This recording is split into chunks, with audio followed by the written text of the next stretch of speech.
The first light of dawn was barely visible when Mary Magdalene set out for the tomb of Jesus. The Sabbath had just ended with the darkness of night. And for Mary and the women who had watched Jesus die on the cross, it had been a long and restless Sabbath. These women would meet up that morning and go to Jesus' tomb.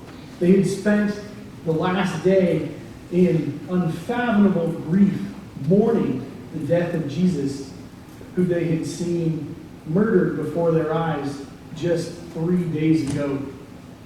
His arrest had come suddenly, and his murder and his burial happened so quickly, and for them, so unexpectedly, that it was only the kindness of a stranger and a secret disciple of Jesus that had allowed him to be buried in any sort of proper tomb at all.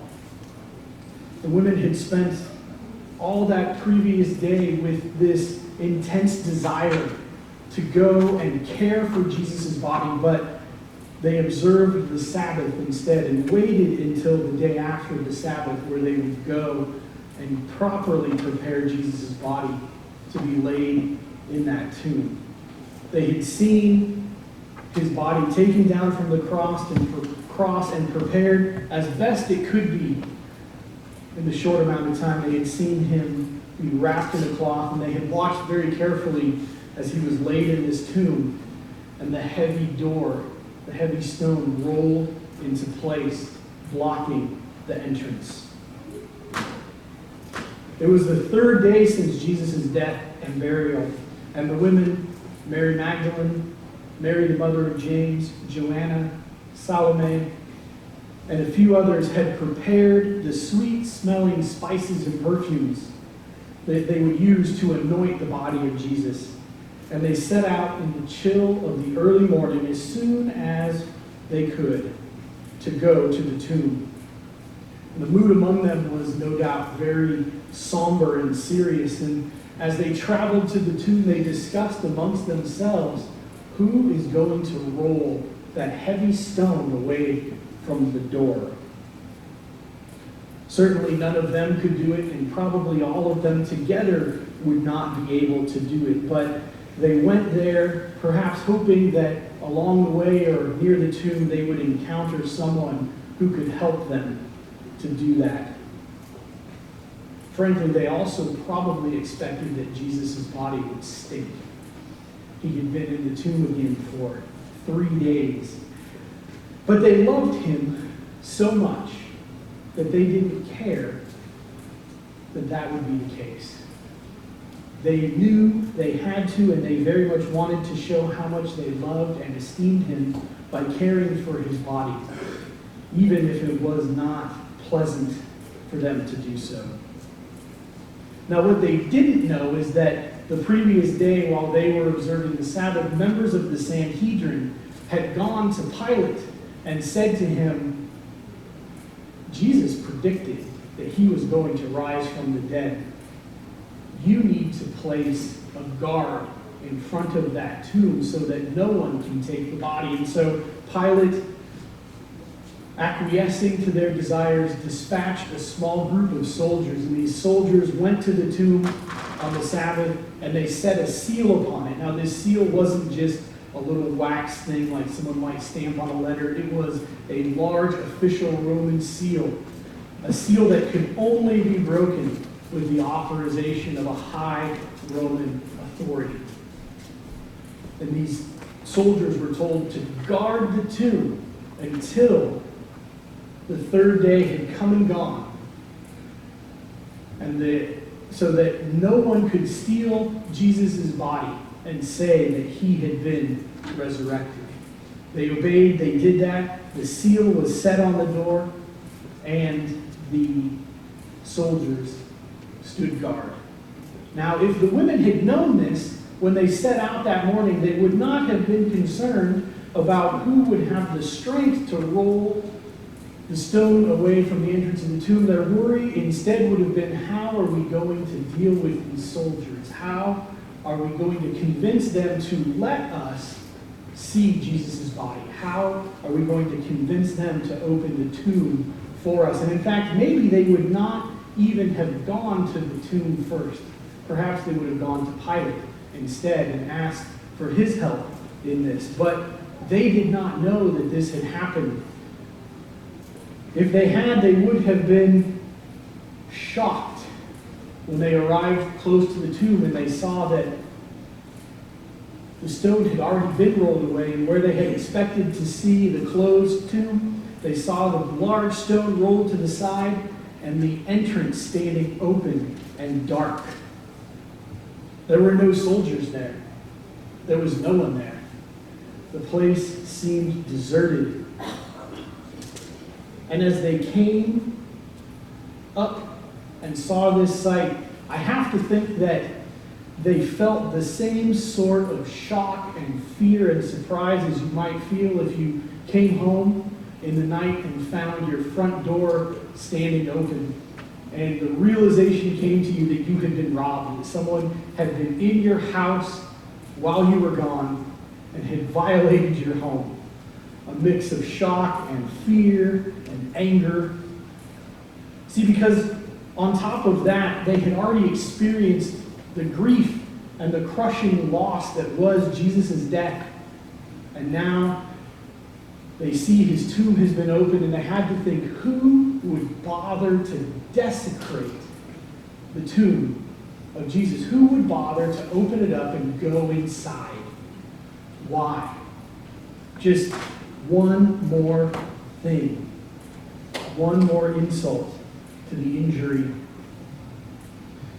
And I imagine their hearts raced with fear and dread as they approached the tomb, and then their worst fears came true when they looked in and saw that there was no body in there. Not only had the tomb been opened, but it was empty, and there was no sign of the body. The beloved Jesus that they had come to care for, to see his body one last time before that tomb was closed, was gone. They had to be completely distraught, confused, and wondering, why? Why would anyone do this? Why would anyone steal this poor man's body? This man who suffered and died a humiliating and painful death. This man whose burial was so hasty that there was no proper anointing or cleaning done of the body. This man who had suffered so much in his life, who had never harmed or threatened anyone. What could we possibly do about it? Where has his body been taken? These are some of the questions they had to be asking themselves. What should we do now? Is there anything we can do? Now, picture this. While this group of women is lost in their confusion and grief, two men appear. And the text says that they were dressed in clothes that gleamed like lightning. So instantly, the grief of these women is transformed into terror. Because I can tell you that if I ever saw an angel in person, I would be terrified. And they are. In fact, they are so terrified they can't run away. I bet they wanted to, but they couldn't. They couldn't scream. They couldn't even make a sound. They have no voice. The only thing they can do is freeze and look down at the ground. Now, I can't think of many times in my life where I was so terrified that I just froze. It's happened maybe once or twice, but it is intense and it is shocking. And here they are, stuck in fear, lost in grief and confusion, staring at the ground and trembling. The silence is broken when one of these two men, these two angels, these two messengers of God, beautiful beings of light, speaks to them and says, "Why do you look for the living among the dead. He is not here. He is risen. Remember how he told you, while he was still with you in Galilee, the Son of Man must be delivered over to the hands of sinners, be crucified, and on the third day be raised again. Now the women, upon hearing this, have a flash of memory. He did say that. The tomb is empty. I remember him saying that. In fact, I remember him saying something like that more than once, but of course, why on earth would we believe that anyone can die and come back to life? That is crazy. That makes no sense. We thought he must have been speaking in those parables that he liked to speak in, those things that had hidden meaning that we didn't understand. But the tomb is empty. Now, there had to be among them still questions and confusions and no small amount of doubt, because it is just unfathomable that Jesus, who they had seen with their own eyes killed, died, laid in this tomb just 3 days before, that he was not there, not because someone had stolen his body, but because he was raised again to life. They had to be experiencing a mixture of grief and sadness and confusion, perhaps a little bit of worry that they were losing their minds, that they were going crazy, that all of this was too much for them, but also of hope, because they had gone to the tomb. The tomb was empty, and they were being told that their Lord lived, that Jesus was not dead, that he was alive. Now, upon hearing this news, the women hurry from the tomb to tell the disciples, to tell the 11. And they're still filled with fear, but now, along with the fear, they're filled with joy. They're afraid. They've just seen something that they can't fully explain, that they don't fully understand. But the news has been good. Jesus is alive. He was dead, but now he lives. And Mary Magdalene, being probably the youngest of this group of women, runs ahead, and she's able to get ahead of the group. She ran as fast as she could. And she's the first of the women to reach any of the 11.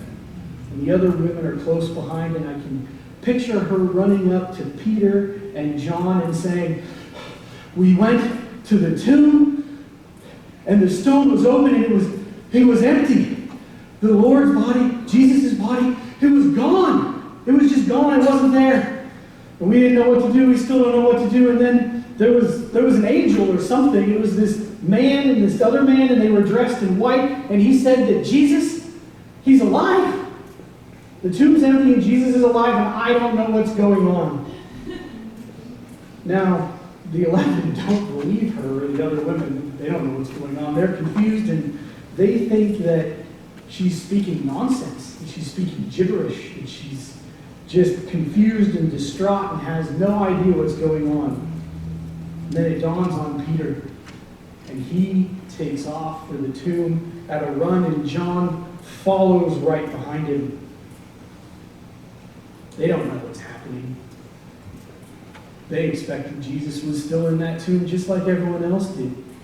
And Peter is running, and John is running, and as they near the tomb and as they get close, John is able to pass Peter again. He's the younger of the two men, and Peter, as we know from the scriptures, he's a very excitable sort of guy, and he's eager and earnest, and he always wants to be first. And so it's no surprise that he was the first of the disciples to go and want to see the tomb.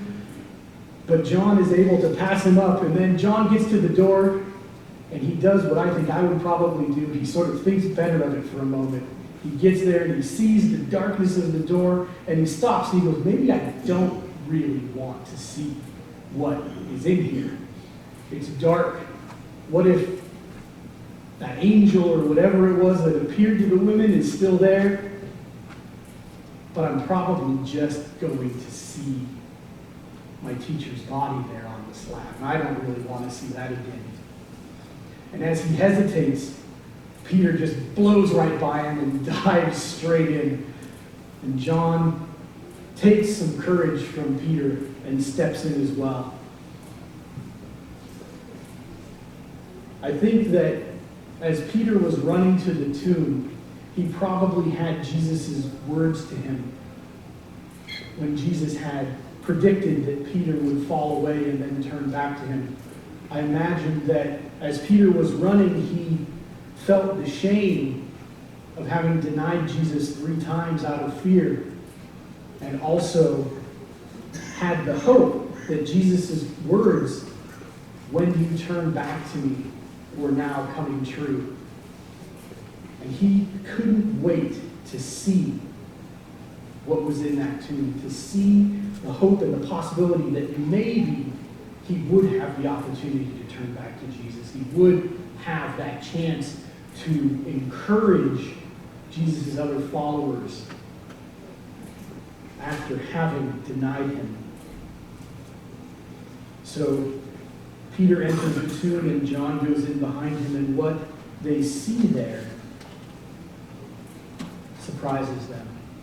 They step in, and at first, in the darkness of that tomb, having come in from the bright sunshine of morning, they can't see anything. But then as their eyes adjust, they see the slab that Jesus' body was laid on. And instead of seeing Jesus there, they see the linen that he had been wrapped in, empty, lying there. And as they look up to the head of the slab, they see the linen cloth that had covered his face, and it's not laying there disheveled. It's neatly folded and placed on the edge of the slab. Now, whatever doubts they had about the women's story, whatever they didn't quite believe or understand about it, now they can see that the women told them something that is true, something that they can't explain, something that for the first time in 3 days fills them with hope. Now, they still are confused. The text tells us that they didn't realize, they didn't fully understand what had happened. They were filled with wonder, and they were wondering what they had just seen.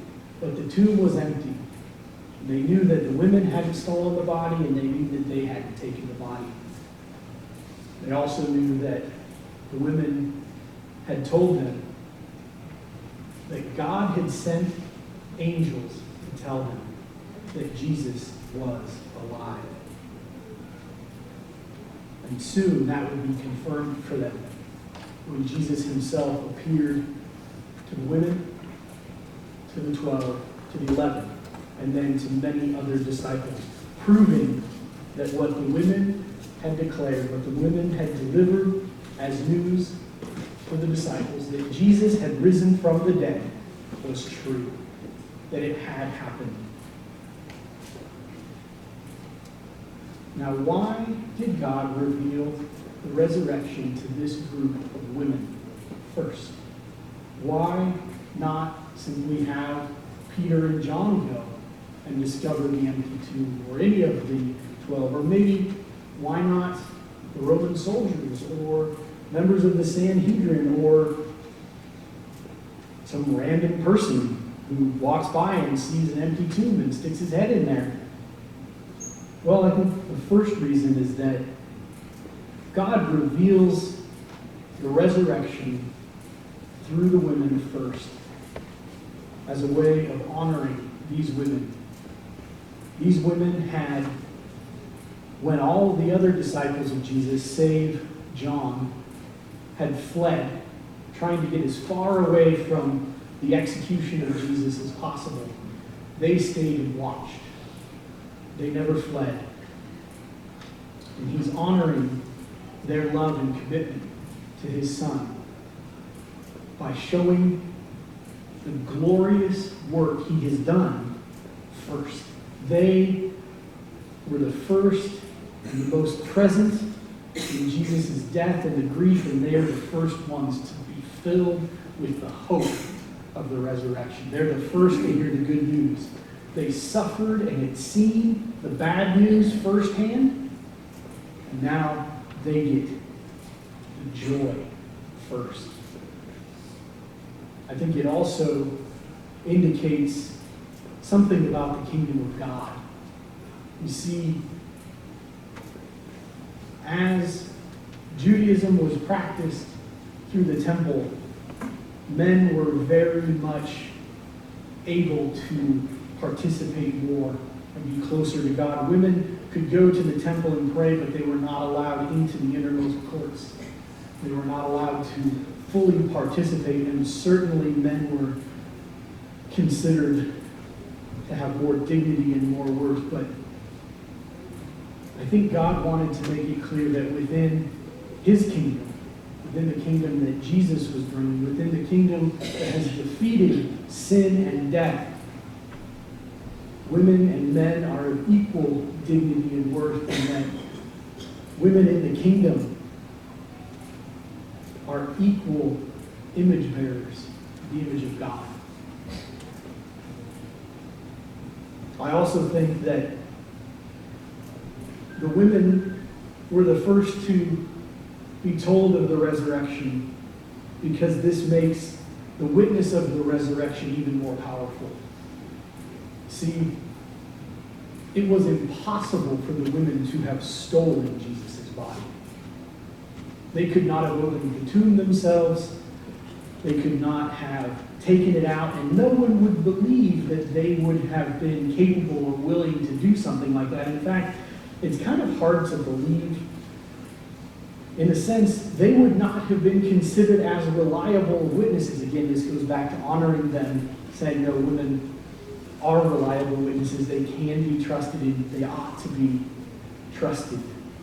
But had the disciples been the first to discover it, there could have been a more credible allegation made that, well, they arrived early in the morning, they opened it, they took the body, and they came and said, hey, Jesus isn't here, he's risen. But because the women found it, and because the 11 are obviously not expecting a resurrection, have no idea what is going on, and aren't even there until the tomb is well known to have been empty, we know that no follower of Jesus stole the body. We also know that something supernatural happened in order to make it so that that tomb could even be opened. Those Romans who were set to seal and guard the tomb were experienced, seasoned soldiers. And there is no chance that even a group of Jewish men, civilian men, could have driven them off and taken the tomb by force or frightened them into leaving, much less a group of women. We know that the soldiers were already gone and the seal was already broken and the tomb was opened when the women arrived. In fact, we're told that, and this is a tremendous witness to the resurrection, we're told that the guards, after seeing something that terrifies them and drives them away from the tomb, they go and they report to the Sanhedrin, and the Sanhedrin doesn't say, well, go and get the body. The Sanhedrin pays them to lie and to say that the disciples came and stole the body, which puts them in a bad position, because if their commander finds out that they are supposedly telling people that they were driven off by some group of Galilean fishermen, it's going to go badly for them. But they're paid to lie. The Sanhedrin doesn't even say it never happened. They don't deny that the resurrection happened. They just try to get them to tell a story that fits better with what they think has gone on.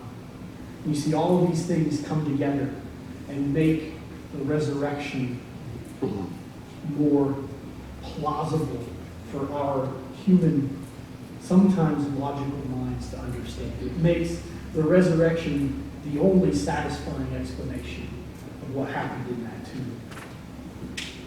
And this is so very important because the resurrection is the fulfillment of God's promise, and it's proof that he can and will keep his promises. Over and over throughout Jesus' ministry, we hear him predicting, I'm going to die, but I'm going to be raised again to life. Many times he said it. His followers didn't hear it, didn't want to hear it, and even if they did hear it, they didn't believe it. Then he did it, and they had to believe. And it's so important because the resurrection is absolutely essential to Christianity. There is no Christianity if Jesus didn't rise from the dead. Because if Jesus didn't rise from the dead, there's no power in it. But we know there's power in it because he did rise from the dead. It is a real, unique, historical event. It really happened. It isn't an allegory or a spiritualization. Jesus' physical body was put in the tomb. Many people saw it. Jesus' physical body was not in the tomb when the women went back 3 days later. And then everyone saw Jesus' physical body walking around, talking to them for 40 days after that. It happened. And the resurrection shows that God has overruled the human verdict of death carried out against Jesus. The resurrection is the defeat of that hour of darkness we were told about through Jesus' arrest and trial and execution, that hour when it looked like darkness had prevailed. The resurrection is the defeat of sin and of Satan's schemes. And the resurrection is the proof that God has power over all his enemies, even the last enemy, which is death. The amazing thing about the resurrection is that the power that is proclaimed in Jesus' resurrection is the power that God gives to Jesus' followers. It is a power greater than all human and earthly powers. And the Father resurrected the Son to show that he can bring you back to life as well. Let's pray. Father, I thank you for your Son's sacrifice.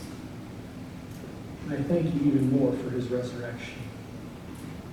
You have, through the vindication of your Son, through bringing him back to life, have shown us, your creatures, just how powerful you are, just how just you are, just how good you are. And you've shown us how much you love us. Father, I pray that you will make us continually mindful of the very great cost your Son bore for us, but also of the very great hope and joy that you have brought about for us in that. Father, help us to trust you in all things. Help us to believe when we doubt. Help us to have mercy for those whose doubts are stronger than ours, and to turn back to you when we feel like we can't believe, or we don't want to believe, or we don't know what to believe. What you have said is true. In Jesus' name we pray.